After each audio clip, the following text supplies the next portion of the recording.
YouTube వ్యూయర్స్కు మా ఆధ్యాత్మిక channel సాదరంగా ఆహ్వానం పలుకుతోంది. వీక్షకులందరకు నమస్సుమాంజలులు. ప్రస్తుత భాగంలో శ్రీ ఆది శంకరాచార్య విరచిత శివానందలహరి శ్లోక సంపుటిలోని 98, 99, 100 శ్లోకాల వివరాలను వింటారు. సర్వాలంకారయుక్తాం సరళపదయుతాం సాధువృత్తాం సువర్ణాం సద్భిః సంస్తూయమానాం సరసగుణయుతాం లక్షితాం లక్షణాఢ్యాం ఉద్యద్భూషా విశేషాం ఉపగత వినయాం ద్యోతమానార్ధరేఖాం కళ్యాణీం దేవ గౌరీప్రియ మమ కవితా కన్యకాం త్వం గృహాణ. శివానందలహరి ముగింపుకు వస్తున్న తరుణంలో శంకరాచార్యుల వారు తన కృతిని భగవంతుడైన శివునికి అర్పిద్దామని తలచారు. శివానందలహరి కావ్యాన్ని తన కన్న కూతురుగా భావించి ఆ కవితామణిని శివునికి కన్యాదానం చేయడానికి సంకల్పించారు. కన్యాపరంగా కవితాపరంగా సరిపోయే విశేషణాలతో శివానందలహరిని పోల్చి చూపించారు. కన్యకు కవితకు మధ్య గల సారూప్యతలను 12 సద్గుణాలుగా శ్లోకంలో శివునికి విన్నవించి తన కావ్యరత్నాన్ని స్వీకరింపుమని, కావ్యానికి కృతిభర్తవు కమ్మని శంకరులు శివుని ప్రార్థించారు. శంకర భగవత్పాదులు తన కవితను కన్యగా భావించి గౌరీప్రియుడుకు పరమేశ్వరునికి అర్పిస్తున్నారు. అయితే కవితా కన్యకను మహదేవుని చేత స్వీకరింపజేసేది ఎలా అని ఆలోచించారు. తన కవిత కళ్యాణ లక్షణములు కలిగిన కన్య వంటిదని పలికి ఏ విధంగా కన్యకు కవితకు మధ్య సారూప్యం సాధ్యమవుతుందో, ఇరువురి మధ్య ఒకే విధమైన లక్షణములు ఏ విధంగా ఉన్నాయో వివరించి చెప్పారు. శివుని ఒప్పింపజేసే సందర్భంలో కన్యకు కవితకు మధ్య గల పోలికలను అతి నేర్పుగా చూపారు. ఆయన వర్ణించిన 12 కృతి లక్షణాలు ఈ విధంగా ఉన్నాయి. సర్వ అలంకారయుక్తాం.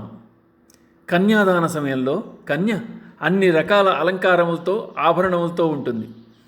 కన్య సర్వాభరణములు కలిగి ఉన్నట్లే కవిత ఉపమ, ఉత్ప్రేక్ష, అతిశయోక్తి, రూపక మొదలగు సర్వాలంకారములతో నిండి ఉంది. సరళ పదయుతాం. కన్య యొక్క పాదాలు కోమలంగా ఉండి ఆమె మందగమనయ్యి ఉంది. కవిత కూడా మృదువైన పదాలతో చదువరులకు ఆనందాన్ని కలుగజేస్తుంది. సాధువృత్తాం. కన్య సాధు స్వభావం గలది, సాత్వికతను తీర్చిదిద్దుతుంది. వంపులు తీరిన శరీర సౌష్ఠవం గలది, సద్వర్తన కలిగి ఉంది. ఆ విధంగానే కవిత శిఖరిణి, మందాక్రాంత, శార్దూల, ఆర్య మొదలైన బాణీలలో వివిధ వృత్తాలతో మనోహరంగా ఉంది. సువర్ణాం. పసిమివర్ణ కాంతులీనుతున్న కన్య చక్కని రూపము కలిగి ఉంది. మంచి వర్ణములు అక్షరములు కలిగిన కవిత శుభాన్ని సూచించే అక్షర సముదాయంతో నిండి ఉంది. సద్భిః సంస్తూయమానాం.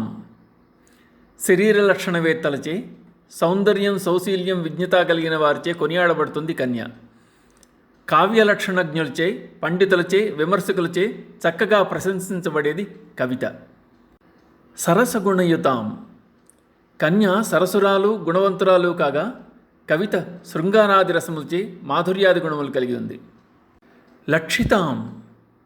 సాముద్రిక శాస్త్రమునందు పేర్కొనబడిన మంచి లక్షణములు కలిగి ఉన్నది కన్య.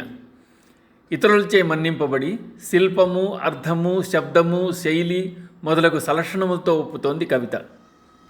లక్షణాఢ్యాం. సర్వలక్షణ సంపద అనేది కన్యకు కవితకు సామాన్యం. సల్లక్షణాలు కలవారించుకునే విధంగా ఉండేది కన్య. సత్కవులు, పండితులు లక్ష్యాన్ని పెట్టుకునే విధంగా వ్రాయబడింది కవిత. ఉద్యద్భూషా విశేషాం. చూచువారికి పవిత్రమైన భావాలు కలిగే విధంగా ఉండేది కన్య. భావం, అర్థం ద్యోతకమయ్యే విధంగా ఉండేది కవిత. ఉపగత వినయాం. కన్య వినయ విధేయ సంపన్నురాలు. ఎవరినీ నొప్పింపకుండా ఆస్వాదింపబడే కవిత కవి యొక్క వినయమును తెలియజేస్తుంది. ద్యోతమానార్థరేఖాం. కన్య కలిసి వచ్చే భాగ్యరేఖా చిహ్నాలు కలిగింది. అర్థముల పరంపరతో శోభిల్లేది కవిత. కళ్యాణి. కుటుంబములో శుభమును చేకూర్చేది కన్య. శుభాలను చేకూర్చి మోక్షమును కలుగజేసే విధంగా ఉండేది కావ్యం. నీ అందలి భక్తి ప్రపత్తులకు మారు రూపమే నా ఈ కవిత. ఇన్ని సలక్షణములు కలిగిన కవితను నీకు అంకితం చేస్తేనే నా కవితకు సార్థకత. సద్గుణాల ప్రోవైన నా కవితా పుత్రికను నీకు సమర్పించాలనుకుంటున్నాను. దయతో నా కావ్యానికి కృతిభర్తవు కమ్ము. దీన్ని గ్రహించి నాకు ఊరటం చేకూర్చుము అని శంకరులు మహాదేవుని వేడుకుంటున్నారు. ఇదం తే యుక్తం వా పరమశివ కారుణ్య జలధే గతౌ తిర్యగ్రూపం తవ పదశిరో దర్శనథియా హరిబ్రహ్మాణౌ తౌ దివి భువి చరంతౌ శ్రమయుతౌ కథం శంభో స్వామిన్ కథయ మమ వేద్యోసి పురతః. పరమేశ్వర కారుణ్య జలధే, నీ పాదములను చూడగోరి వరాహరూపము దాల్చి విష్ణువు, శరమును దర్శింపగోరి హంసరూపమున బ్రహ్మ, భూమి ఆకాశమును చుట్టి వచ్చి శ్రమపడ్డారే గాని కృతకృత్యులు కాలేకపోయారు. హరిబ్రహ్మల కొలవిగాని నీవు నాకు ఏ విధంగా కనిపించగలవో చెప్పు. హరిబ్రహ్మాదులకు కూడా అగోచరుడువైన నీవు నా కన్నులకు ఎట్లు తోచదవో చెప్పమని శంకరులు పరమేశ్వరుని అడుగుతున్నారు. భగవంతుని లీలలు ఎన్నిసార్లు చెప్పుకున్నా కొత్తవిగానే ఉంటాయి, పరవశత్వాన్ని కలిగిస్తాయి, పునరుక్తి దోషం ఉండదు. పూర్వం ఎవరు గొప్ప అని తర్కించుకుంటున్న హరిబ్రహ్మల మధ్య మహాదేవుడు అగ్నిస్తంభ రూపంలో ప్రజ్వలితూ వెలిశాడు. తమ కట్టెదట నిలిచిన ఆకారం ఏమై ఉంటుందా అనుకుని దాని ఆద్యంతాలు కనుగొందామని హరి సోకరమై భూమిలోకి చొచ్చుకుంటూ వెళ్ళాడు. బ్రహ్మ హంసరూపం ధరించి ఆకాశానికి ఎగిశాడు. వారిద్దరూ తిర్యగ్రూపాలు ధరించి భూమి ఆకాశాలు గాలించినా వారి శ్రమ ఫలించలేదు. హరిబ్రహ్మాదులకే కనిపించని వాడివి నా కన్నులకు ఎట్లు తోచెదవు స్వామి అని శంకరులు పరమేశ్వరుని వేడుకున్నారు. అటువంటి హరిబ్రహ్మలకు కూడా లభ్యము కాని పరమశివుని శంకరులు తన మనోనేత్రంతో దర్శనం చేసుకున్నారు. శంకరుల నుండి శివానందలహరి అలవోకగా ప్రవహించింది. పరవశించిపోయిన శంకరులు ఆయన్ను పరమశివ కారుణ్య జలధే అని సంబోధించారు. నిరంతరం పెళ్ళుబుగుతున్న ఈశ్వరుని కారుణ్యం ప్రవహించి సముద్రం వలె మారిందని, ఆ సముద్రానికి హద్దులు లేవని పరమశివుడు దయాసాగరుడని శ్లాఘించారు. శివ సాహిత్యాన్ని పొందేందుకు మార్గం సుగమం చేసుకున్నారు. దయను ప్రదర్శించడంలో ఆది దంపతులు ఇద్దరూ సమానమే, పోటీ పడతారు. శివుడు వాత్సల్యానికి మారుపేరు, ఆపన్న ప్రపన్నుడు. బ్రహ్మాదులకు కూడా కనబడనివాడు భక్తికి లొంగిపోతాడు. జ్ఞానులకు కానీ మహర్షులకు కానీ దానపరులకు కానీ చివరకు యోగీశ్వరులకు కూడా పట్టుబడిన పరమశివుడు భక్తికి కట్టుబడిపోతాడు. భక్తుల యందు మక్కువగన్న భక్తవ శంకరుడు ఎదుటనున్నది నరుడా అసురుడా అని ఆలోచించడు. ఆయన దృష్టిలో కేవలం భక్తి ప్రధానం. అదే ఆనందం, అదే చిద్విలాసం. మార్కండేయుని నుండి నందనార్ వరకు అనేక సందర్భాల్లో పరమేశ్వరుడు దయను వర్షించాడు, భక్త సులభుడని పెంచుకున్నాడు. ద్వాపరంలో కృష్ణ పరమాత్మ కూడా యశోద ప్రేమకు ఇలాగే లొంగిపోయాడు. శంకర భగవత్పాదుల నుండి ప్రవహించిన శివానందలహరి స్తోత్రం ఆశ్రితులకు భక్తులకు సద్యఫలాన్ని ప్రసాదిస్తోంది.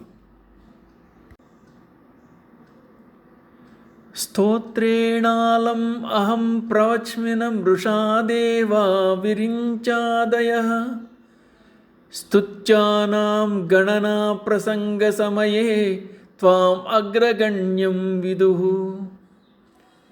మాహాత్మ్యాగ్ర విచారణ ప్రకరణే ధానాతుషస్తోమవద్ధూతాస్త్వాం విదుః ఉత్తమోత్తమ ఫలం శంభో భవత్సేవకాః. శంభో, స్తోత్రార్హులైన బ్రహ్మాది దేవతలను లెక్కించవలసి వచ్చినప్పుడు నిన్ను అగ్రగణ్యుడిగా తెలుసుకొనుచున్నారు. సృష్టి స్థితి లయల మహాత్మ్యమును గూర్చి చర్చించిన సందర్భంలో నిస్సారమై ఎగురగట్టబడిన ధాన్యపొట్టు వలె వారందరూ ఎగిరిపోవుచున్నారు. నిన్ను మిక్కిలి సారవంతమైన ధాన్యముగా తెలుసుకొనుచున్నారు. నేను స్తోత్రమునకు చాలను, అసత్యమాడను. 33 కోట్ల మంది దేవతలు ఒకసారి సమావేశమయ్యారు. ఆ సభలో అందరిలో అగ్రగణ్యుడెవరు అన్న ప్రసక్తి వచ్చింది. సృష్టి స్థితిలయకారుడైన ఈశ్వరునికి అగ్రతాంబూలం ఇవ్వాలని నిర్ణయించారు. మిగతా దేవతల్లో ఎవ్వరూ అగ్రస్థాన గణింపులో నిలవలేదు. దేవతలందరూ ధాన్యాన్ని తూర్పారబట్టినప్పుడు అందులోని పొల్లు వలె కొట్టుకుని పోయారు. అందులో సారవంతమైన ధాన్యం మహేశ్వరుడే అని అందరూ నిర్ణయించారు. ఇది స్తుతి కాదు, సత్యమును ప్రకటిస్తున్నాను అని శంకర్లు చెప్తూ శివానందలహరి స్తోత్రాన్ని ముగించారు. శంకర భగవత్పాదులు సాక్షాత్ శివుని అవతారం. దుష్టాచార వినాశాయ ప్రాదుర్భూతో మహీతలే స ఏవ శంకరాచార్య సాక్షాత్ కైవల్యనాయక. దుష్టాచారములను నశింపజేయడానికి కైవల్యనాయకుడైన శంకరుడే ఆదిశంకరుని రూపంలో అవతరించారు. కరిష్యత్ శవతారం స్వం శంకరో నీలలోహిత శ్రౌత స్మార్త ప్రతిష్టార్థం భక్తానాం హితకామ్యయ. శ్రౌత స్మార్త క్రియలను సుప్రతిష్టం చేసి వైదిక మార్గాన్ని సక్రమంగా నిలబెట్టడానికి నీలలోహితుడైన శివుడు స్వయంగా శంకరుల రూపంలో అవతరించారు. సర్వభౌతిక ప్రపంచానికి బ్రహ్మమే ఆధారమని చాటి చెప్పిన శంకరాచార్యుల వంటి ధీశాలి, మేధావి మరొకరు మళ్ళీ పుట్టలేదు. ఆయన ఒక అవతార పురుషుడు, సాక్షాత్ శివస్వరూపం. శ్రీమత్ పరమహంస పరివ్రాజకాచార్య శ్రీమత్ శంకరాచార్య కృత శివానందలహరి సమాప్తం. శివానందలహరి స్తోత్రం యొక్క అర్థాన్ని గ్రహించడంలో కానీ, భావాన్ని వ్యక్తీకరించడంలో కానీ తెలియక చేసిన అపరాధాలన్నింటినీ మన్నించమని, తప్పులు సహించమని మనస శిరస వచస ఆ పార్వతీ పరమేశ్వరులను వేడుకుంటున్నాను. కలయనుకొందున నిటలాక్షుడు కలడనుకొందున కలవరమనుకొందున కటాక్షించిన వరమనుకొందున చిత్రముగాక ఏమిటిది చిదానందుని లీలలుగాక చిత్తమునందు చేయు శివోహంబు నా చింతలు తీర్చుగాక. ఏకబిల్వం శివార్పణం. యూట్యూబ్ వ్యూయర్స్కు